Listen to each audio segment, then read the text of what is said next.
The Holy Gospel according to John, the 3rd chapter. Glory to you, O Lord. Jesus said to Nicodemus, "Just as Moses lifted up the serpent in the wilderness, so must the Son of Man be lifted up, that whoever believes in him may have eternal life. For God so loved the world that he gave his only Son, so that everyone who believes in him may not perish, but may have eternal life. Indeed, God did not send the Son into the world to condemn the world, but in order that the world might be saved through him. Those who believe in him are not condemned, but those who do not believe are condemned already, because they have not believed in the name of the only Son of God. And this is the judgment, that the light has come into the world, and people loved darkness rather than light, because their deeds were evil. For all who do evil hate the light, and do not come to the light, so that their deeds may not be exposed. But those who do what is true come to the light, so that it may be clearly seen that their deeds have been done in God." The Gospel of the Lord. Praise to you, O Christ.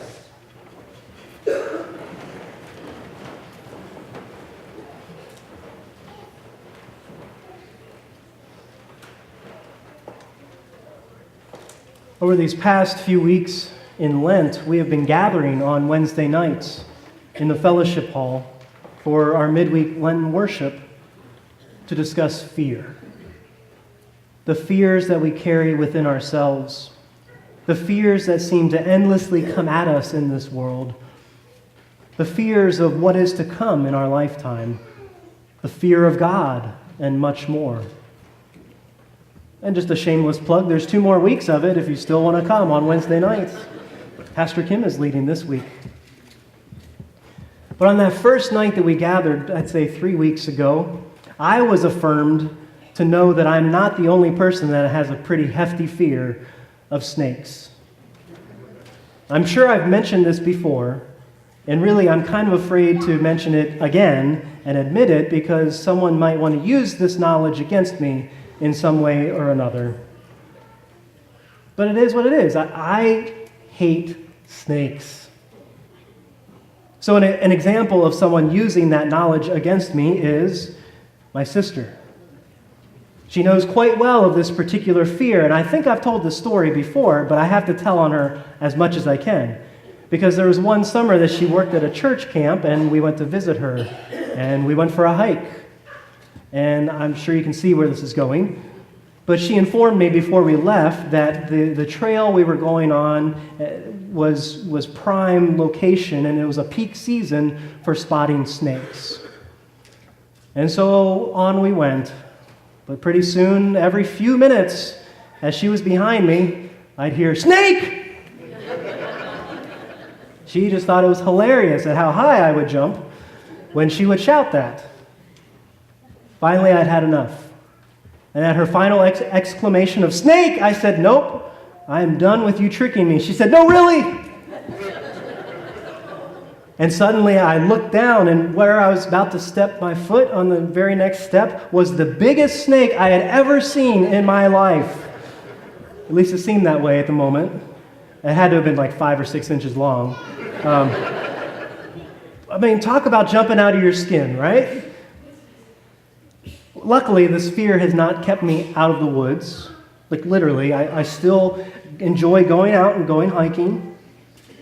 But it seems like when I am hiking, I always find myself looking down at the ground as I walk. Not only for snakes, but for, rocks and slippery surfaces and any kind of dangers that are beneath your feet. I mean, to me, that seems like what hiking entails, right? I've had to, look down, be careful where you go. So I've had to teach myself that while I'm out hiking, every now and then I need to stop and take the opportunity to look up and see my surroundings. See those trees that I'm surrounded by, or the water off in the distance, or the mountain on which I'm on. Because I so often miss those things that are around me when I'm hiking or in any of those times, because instead I'm scared and I'm looking down at my feet and looking down at the path to try to make sure that I'm safe. All of that is to say that if I was one of those Israelites out in the wilderness with Moses, when God sent those poisonous serpents among the people, when they were complaining, I don't even know. I don't even know what I would do in that situation. Just think about how you'd have to live that way, always looking down to see where your next step is going to be, always afraid of the death that seems so imminent as it slithered across the ground. And yes, while God was the one who sent those snakes among the Israelites because of their impatience and their grumblings, God also sent the way for them to be saved. We heard it in the reading. The Lord said to Moses, "Make a poisonous serpent and set it on a pole, and everyone who is bitten shall look at it and live."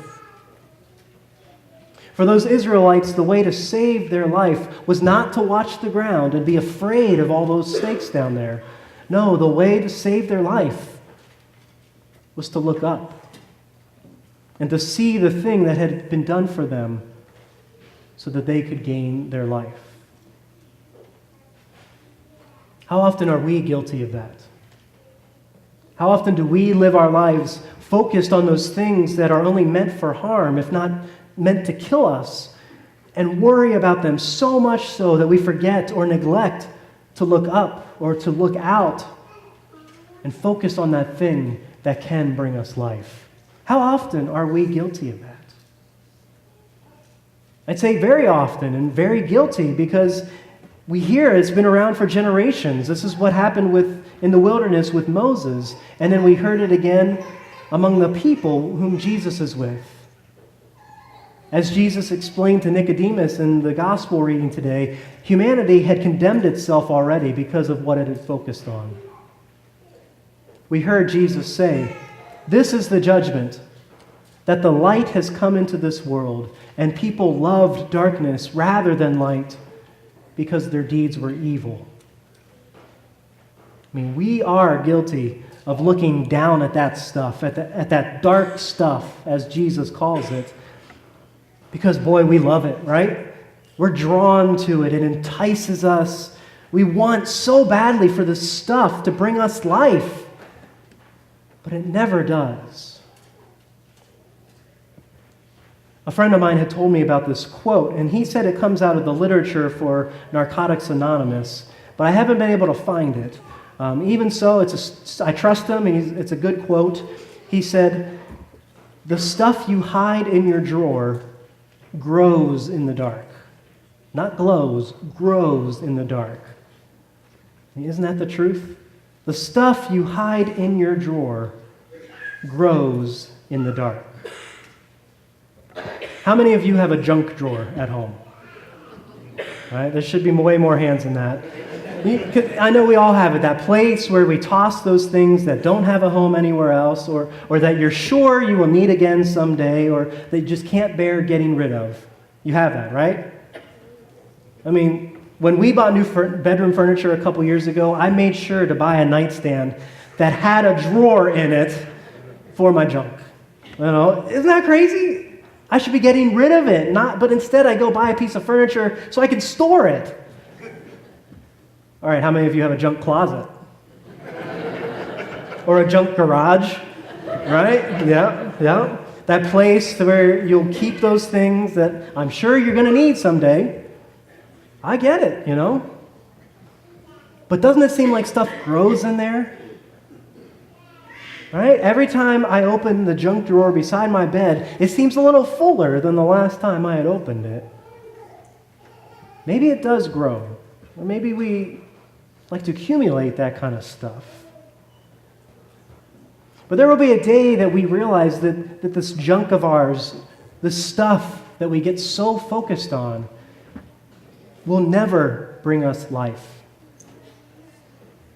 Have we ever taken the opportunity to start going through this stuff that's in your drawer or your closet or your garage?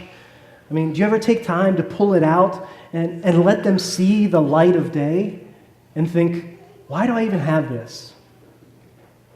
Sometimes seeing it out in the open, out in the light, puts a new perspective on some of it.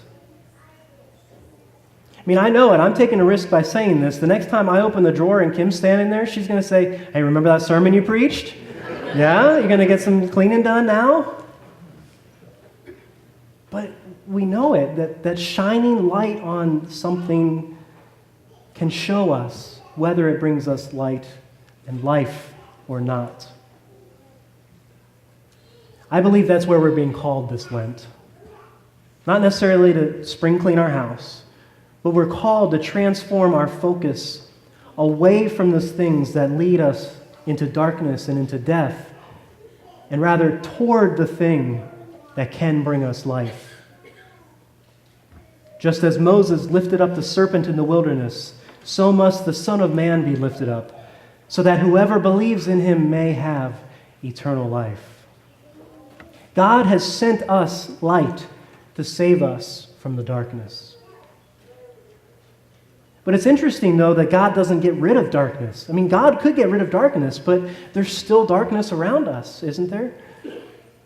But God provides light in the midst of that darkness as a way to be saved. We see this distinction in the story about the Israelites. When God provided a way for the Israelites to be saved from those serpents, God didn't take away the serpents.